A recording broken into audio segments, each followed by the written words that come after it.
प्रधानमंत्री मोदी ने संसद में फिर से दोहराई आंदोलन जीवी वाली बात। लोकसभा में कहा किसानों का आंदोलन पवित्र है, आंदोलन जीवी उसे अपवित्र कर रहे हैं। पीएम मोदी ने किसानों से फिर बातचीत की अपील दोहराई। कहा कृषि कानून बंधन नहीं विकल्प है, विपक्ष झूठ और अफवाह फैला रहा है। पीएम मोदी ने कहा नए कृषि कानून लागू होने के बाद न कोई मंडी बंद हुई, न एमएसपी खत्म हुई। अगर कानून में खामी है तो सरकार बदलाव के लिए तैयार है। पीएम मोदी ने कांग्रेस को भी आड़े हाथों लिया। बोले ये पार्टी ना तो अपना भला कर सकती है न ही देश का। विरोध में कांग्रेस सांसदों ने किया वॉकआउट। लोकसभा में पीएम मोदी ने 93 मिनट के भाषण के दौरान 10 बार हंगामा हुआ। कांग्रेस सांसद अधीर रंजन चौधरी की टोका टोकी से नाराज हुए प्रधानमंत्री। दिल्ली बॉर्डर पर किसानों के धरने का आज 78वां दिन। संयुक्त किसान मोर्चा ने 18 फरवरी को देश भर में रेल रोकने का ऐलान किया। 14 फरवरी को पुलवामा के शहीदों के सम्मान में मशाल जुलूस। सहारनपुर की किसान महापंचायत में शामिल हुई प्रियंका गांधी। कहा कांग्रेस की सरकार आएगी तो नए कृषि कानून को खत्म करेंगे। प्रियंका गांधी ने कृषि कानूनों को लेकर पीएम मोदी पर भी हमला बोला। कहा 56 इंच की छाती वाला दिल कुछ उद्योगपतियों के लिए धड़कता है। स्वराज इंडिया के प्रमुख योगेंद्र यादव पर कांग्रेस सांसद रवनीत सिंह बिट्टू का नया हमला। कहा योगेंद्र यादव का खालिस्तानियों से संबंध, पुलिस करे गिरफ्तार। किसान नेता जगमोहन सिंह ने योगेंद्र यादव का बचाव किया। बोले हिंसा नहीं करवा सकते योगेंद्र यादव, बिट्टू राजनीतिक फायदे के लिए कर रहे हैं बयानबाजी। तो चलिए कुछ और खबरें तेज रफ्तार से देख लेते हैं। कांग्रेस ने योगेंद्र यादव पर रवनीत सिंह बिट्टू के बयान से पल्ला झाड़ा। अधीर रंजन चौधरी ने कहा बिट्टू का बयान निजी, योगेंद्र यादव आंदोलनकारी हैं, हम यही जानते हैं। लाल किला हिंसा के आरोपी इकबाल सिंह को कोर्ट ने 7 दिन की पुलिस रिमांड पर भेजा। पंजाब के होशियारपुर से गिरफ्तार हुआ था इकबाल। 26 जनवरी को हिंसा फैलाने के आरोपी दीप सिद्धू से आईबी की टीम ने भी की पूछताछ। इस वक्त दिल्ली पुलिस की रिमांड में है पंजाबी सिंगर दीप सिद्धू। पाकिस्तान में बैठे खालिस्तानी आतंकी गोपाल सिंह चावला की किसान आंदोलन में एंट्री। आंदोलन के समर्थन में भारत पाकिस्तान सीमा पर ट्रैक्टर रैली निकालने का ऐलान किया। पंजाब के गुरदासपुर में संगत ने किसान आंदोलन के लिए 4 लाख रुपए का राशन भेजा। आटा, दाल, चावल जैसे जरूरी सामान लेकर दिल्ली रवाना हुआ ट्रक। अभिनेत्री सोनाक्षी सिन्हा ने किसानों के समर्थन में इंस्टाग्राम पर शेयर की कविता। आंदोलन पर सवाल उठाने वालों पर कसा तंज। किसान आंदोलन को लेकर लता मंगेशकर, सचिन तेंदुलकर जैसी हस्तियों के ट्वीट की जांच पर गरमाई महाराष्ट्र की राजनीति। बीजेपी नेता राम कदम ने राहुल गांधी को चिट्ठी लिखकर माफी की मांग की। किसान आंदोलन में हिंसा से जुड़े 1178 अकाउंट बैन करने के निर्देश पर ट्विटर ने सरकार को दिया जवाब। ब्लॉग लिखकर बताया गलत सूचना और भड़काऊ कंटेंट फैलाने वाले 500 से अधिक अकाउंट्स को निलंबित किया है। कुछ ट्रेंड्स पर भी रोक लगी। ट्विटर ने ब्लॉग पर लिखा कंपनी अभिव्यक्ति की स्वतंत्रता के पक्ष में है और हाल ही में केंद्र सरकार ने जिस आधार पर ट्विटर अकाउंट्स बंद करने को कहा वो भारतीय कानूनों के अनुरूप नहीं है। आइए देश की कुछ बड़ी खबरें जान लेते हैं। भारत सरकार का ट्विटर को लेकर कड़ा संदेश। कहा हिंसा भड़काने के लिए नरसंहार जैसे शब्दों के इस्तेमाल को आजादी नहीं मिल सकती। अमेरिका में कैपिटल हिल और लाल किले हिंसा केस के लिए 2 पैमाने क्यों? गृहमंत्री अमित शाह आज पश्चिम बंगाल की कूच बिहार में परिवर्तन यात्रा के 4थे चरण की शुरुआत करेंगे। ठाकुरबाड़ी में जनसभा।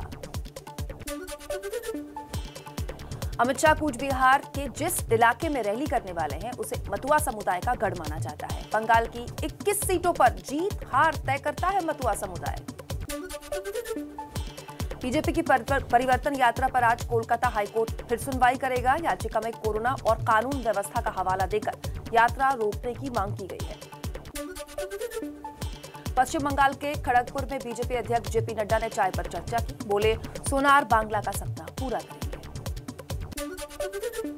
रायगंज की रैली में बीजेपी की रथ यात्रा पर ममता का हमला। बोली बीजेपी के लोग खुद को अर्जुन और कृष्ण भगवान समझ रहे हैं, लेकिन रथ में चल रही है बिरयानी पार्टी।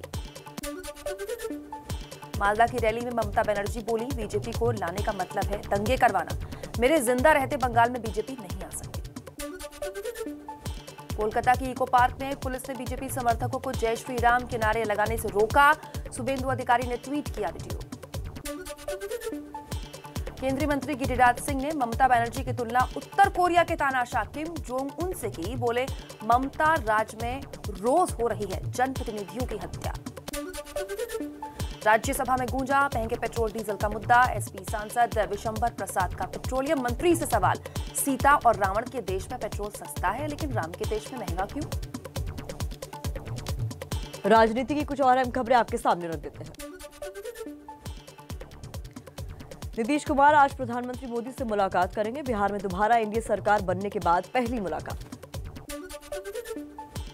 उत्तराखंड आपदा में अब तक 34 लोगों के शव बरामद हुए। अभी भी 170 लोग लापता हैं। राहत और बचाव का काम जारी है। तपोवन में एनटीपीसी की टनल में लगातार 5वें दिन खुदाई का काम जारी है। आज सुरंग में फंसे 39 मजदूरों तक पहुंच सकती है बचाव की टीम। तपोवन टनल में मजदूरों को ढूंढने के लिए स्थानीय लोगों की भी ली जा रही है मदद। आसपास के गांव से बुलाए गए हैं सुरंग खोदने के एक्सपर्ट। उत्तराखंड में लापता लोगों की तलाश में जुटे नौसेना के मरीन कमांडोज। श्रीनगर के डैम में सर्च ऑपरेशन। उत्तराखंड में सैलाब का एक और खौफनाक वीडियो सामने आया। विष्णुप्रयाग में धौली गंगा के नीले पानी में कुछ सुनामी आती दिखाई दी। इसरो ने उत्तराखंड में तबाही से पहले और बाद की तस्वीरें जारी की। रैणी गांव और तपोवन में सबसे ज्यादा बर्बादी होती दिखी। आज पंडित दीनदयाल उपाध्याय की पुण्यतिथि को समर्पण दिवस के रूप में मनाएगी बीजेपी। पीएम मोदी सुबह 11 बजे कार्यक्रम को संबोधित करेंगे। आज है मौनी अमावस्या। प्रयागराज में लाखों श्रद्धालु संगम में आस्था की डुबकी लगा रहे हैं। प्रियंका गांधी भी संगम में करेंगी स्नान। चलिए कुछ और खबरें देख लेते हैं अब फटाफट अंदाज में। उत्तर प्रदेश में बोर्ड परीक्षाओं का ऐलान हो गया है। 24 अप्रैल से 12 मई तक चलेंगी 10वीं और 12वीं की परीक्षाएं। दिल्ली में 18 फरवरी से शुरू हो जाएगी नर्सरी एडमिशन की प्रक्रिया। 4 मार्च तक रजिस्ट्रेशन की आखिरी तारीख। 20 मार्च को जारी होगी पहली लिस्ट। 9 महीने की तनातनी के बाद लद्दाख में पेंगोंग झील के उत्तर और दक्षिण से भारत और चीन की सेना ने पीछे हटना शुरू किया। चीन के रक्षा मंत्रालय ने पुष्टि की, लेकिन भारतीय सेना ने अभी तक जारी नहीं किया है कोई भी आधिकारिक बयान। भारत और चीन के कोर कमांडरों के बीच 9वें दौर की बातचीत में सेना के पीछे हटने पर सहमति बनी। सबसे पहले तोपखाने और भारतीय हथियारों को पीछे हटाया जाएगा, उसके बाद लौटेंगे सैनिक। भारत चीन सीमा विवाद पर रक्षा मंत्री राजनाथ सिंह आज संसद में बयान देंगे। देश को बताएंगे एलएसी का हाल।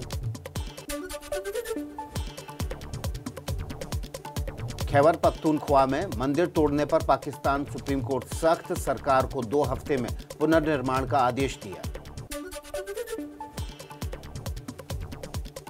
यूपी में धर्मांतरण के खिलाफ लाए गए अध्यादेश को कैबिनेट ने दी मंजूरी। अब विधानसभा में मोहर लगवाकर कानूनी मान्यता दिलाने की तैयारी। मध्य प्रदेश के रीवा में भूमाफिया के बचाव में उतरे बीजेपी नेता के सामने नहीं झुका प्रशासन। अवैध तरीके से कब्जाई जमीन पर चलाया बुलडोजर। उत्तर प्रदेश के औरैया में किसान की जमीन बंधक रखकर फर्जी तरीके से बनाया गया किसान क्रेडिट कार्ड। प्रशासन ने जांच के आदेश दिए। आइए यूपी की कुछ बड़ी खबरें आपके सामने रख देते हैं। हरिद्वार कुंभ में कोरोना नेगेटिव रिपोर्ट के साथ आने के फरमान पर विवाद। साधु संतों ने आपत्ति जाहिर की। बिहार के कला संस्कृति मंत्री बने आलोक रंजन ने पदभार संभालने से पहले दरवाजे पर खड़े होकर शुभ मुहूर्त का इंतजार किया। बोले, मेरे मंत्रालय का यही महत्व है। गुजरात के जूनागढ़ के होटल में शेर के घुसने का वीडियो वायरल। 40 सेकंड दौड़ लगाने के बाद वापस भागा। महाराष्ट्र के नंदुरबार के पोल्ट्री फार्म में बर्ड फ्लू की पुष्टि। नवापुर में 5 लाख मुर्गियों को मारने के आदेश जारी। मुंबई में स्पाइनल यूलिकर अपोट्री से पीड़ित 5 महीने की बच्ची की मदद के लिए पीएम मोदी ने हाथ बढ़ाया। अमेरिका से मंगाई जा रही है 22 करोड़ के इंजेक्शन पर 6 करोड़ का टैक्स माफ कराया गया। राजस्थान के जोधपुर में सड़कों पर दौड़ी एक से बढ़कर एक सुपर कार्स। पर्यटन को बढ़ावा देने के लिए कार रैली का आयोजन। दिल्ली के अलीपुर में 31 साल के युवक की गोली मारकर हत्या। पुलिस को गैंग वॉर में मर्डर का शक। मध्य प्रदेश की सिधी में पुलिस पर भारी पड़े चोर। एक ही रात में 8 पुलिसकर्मियों